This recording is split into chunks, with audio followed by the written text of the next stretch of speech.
Tu cours, tu fais, tu coches des cases, et pourtant ta to-do te regarde avec un sourire narquois. Tu accélères, mais tu as l'impression d'avancer dans du sable mouillé. Et si le vrai levier était de freiner au bon endroit, plutôt que d'appuyer plus fort sur l'accélérateur? Imagine que ton temps soit un stock, et ton énergie, l'électricité qui l'active. Du temps sans électricité ne fait rien tourner. De l'électricité sans stock brûle à vide. Ralentir n'a rien d'ésotérique. C'est une réelle location d'énergie qui coupe les pertes invisibles et fait passer le courant là où tu veux, une avancée observable aujourd'hui. Voici la logique courte côté cerveau. Pour initier, la dopamine répond à une anticipation concrète. Une première action définie déclenche le signal. Une tâche vague ne déclenche rien.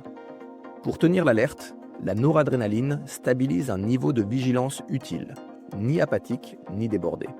Pour focaliser, l'acétylcholine resserre le faisceau quand l'environnement est simple et les règles sont claires. L'énergie se perd surtout dans les changements de contexte, l'ambiguïté des consignes et les récompenses d'Alec-Problems trop lointaines. À chaque saut d'un onglet à l'autre, tu paies une taxe d'installation mentale. À chaque consigne floue, tu brûles du carburant à deviner la première action. À chaque gratification repoussée, l'anticipation baisse et l'inertie gagne. Ralentir utilement, c'est réduire ses pertes en créant des rails clairs, des fenêtres courtes et des boucles de récompenses rapprochées. On a longtemps cru que la productivité, c'était faire plusieurs choses en même temps, comme un processeur à cœur infini. En réalité, le multitâche était le plus souvent une alternance rapide de focalisation qui casse l'élan et dégrade la qualité. Autre idée tenace, ralentir serait renoncer à l'ambition. Ce qui compte n'est pas la taille de tes objectifs, mais la manière dont tu fournis l'électricité sans court-circuiter l'installation. Tu n'as pas besoin d'un long rituel pour te mettre en condition. Tu as besoin d'un point de départ non ambigu, d'un décor sans interférence et d'un geste de clôture qui dit au cerveau « mission accomplie pour ce cycle ». On répète aussi que la motivation précède l'action. Le plus souvent, c'est l'anticipation d'une petite victoire qui crée la chimie de l'élan. Attendre l'envie parfaite, c'est rester au point mort. Regarde maintenant des preuves robustes, dites en clair. Les travaux sur le coût des changements de tâches montrent des pertes systématiques de temps et d'exactitude quand on alterne fréquemment, même pour des personnes expérimentées. Quelques secondes perdues à chaque bascule s'additionnent en minutes et en erreurs sur une heure de travail. D'autres recherches sur les interruptions et la charge cognitive convergent. Un rythme légèrement ralenti, avec étapes explicites et moins d'éléments concurrents, améliore la précision sans allonger indéfiniment la durée totale. Quant au regroupement par famille d'actions, il réduit les délais de remise en route et libère de l'énergie pour le cœur du travail.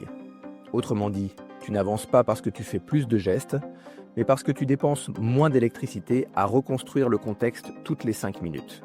Tu vas t'appuyer sur 2 leviers concrets. Le premier consiste à abaisser la friction de départ au minimum.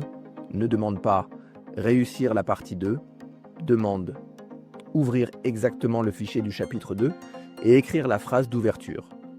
C'est un départ modeste, mais immédiatement observable, qui génère assez d'anticipation pour enclencher. Le second, c'est d'assembler les tâches qui partagent la même grammaire cognitive. Pendant un bloc d'écriture, tu ne lis pas de rapport. Pendant un bloc de revue, tu n'écris pas de paragraphe. Une seule installation mentale, plusieurs opérations homogènes et 0 redémarrage à froid. Ce n'est pas de l'obsession, c'est de l'économie électrique. Applique maintenant une séquence de 20 minutes. Pose un minuteur sur 20, ferme ce qui ne sert pas à l'action de départ, écris en une phrase cette action et rends-la visible. Lance le compte à rebours et progresse à un rythme où tu peux garder les règles claires et le geste propre, sans juxtaposer une seconde tâche. À mi-parcours, fais un micro-point. Action de départ respectée, décor encore propre. À 18 minutes, rédige une marque de clôture concrète. Court résumé de ce que tu as produit ou case coché sur un tableau visible. À 20 minutes, arrête-toi, même si l'élan est au là, pour renforcer l'association fenêtre courte égale boucle terminée. Conserve une trace tangible de l'achèvement et, si tu enchaînes, note la prochaine action de départ avant de relancer un nouveau cycle. La récompense est symbolique et prévue. Le fait d'inscrire une preuve de fin et de préserver une micro-pause hors écran suffit à ancrer l'anticipation du prochain cycle. Ce qui rend ce protocole efficace, c'est sa manière de rebrancher initiation, alerte et focus. En longeant la limite basse de la vitesse, tu restes sous le seuil où la noradrénaline devient du bruit. En posant une première action tangible, tu fabriques le petit signal d'anticipation qui suffit à engager. En imposant une fin nette, tu construis le souvenir d'une boucle fermée. Ce souvenir, même minuscule, facilite le prochain cycle. Ralentir ne signifie pas paresser. Cela signifie supprimer les grumeaux qui empêchent la pâte de monter. Si tu penses que 20 minutes sont trop courtes pour du travail sérieux, observe ce qui se passe quand tu rallonges sans cadre. L'espace se remplit de micro-échappées, de vérifications inutiles et de tentatives de multitâches qui parasitent la précision. La fenêtre courte protège la qualité parce qu'elle t'oblige à définir, décider, puis inscrire une victoire visible dans la matière. Sur un texte, c'est un paragraphe mené de bout en bout, pas des fragments éparpillés. Sur une analyse, c'est un tableau complété et vérifié, pas des colonnes entamées. Sur une préparation de réunion, c'est un ordre du jour finalisé et envoyé, pas une suite de notes en vrac. Le premier frein à enlever, ce sont les interfaces ouvertes par habitude. Quand tu démarres un cycle, toute application qui ne sert pas à l'action de départ n'existe plus pendant 20 minutes. Il ne s'agit pas d'un serment héroïque contre toute distraction. C'est une période courte où seule l'installation utile reste alimentée. Le cerveau adore les régularités, même chaise, même document, même geste d'ouverture, même geste de clôture. 3 ou 4 cycles ainsi configurés n'empilent d'offre pas la fatigue. Ils déposent dans des traces d'achèvement qui réécrivent rapidement ta perception de toi en action. Quand une tâche paraît énorme, ralentir veut dire découper à la taille d'un coup de pelle. Une définition opérationnelle remplace une ambition molle. Tu ne vises pas amener le projet à maturité, tu vises dresser la carte des décisions non prises et formuler une recommandation par décision. Le tout dans une fenêtre courte.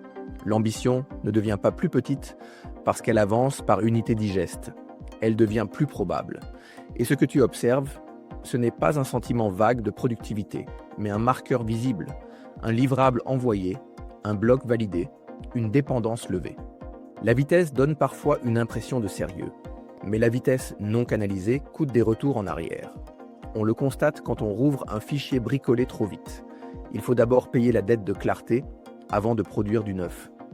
Le ralentissement intentionnel est une assurance qualité à bas coût. On enlève des micro-erreurs quand il est encore temps.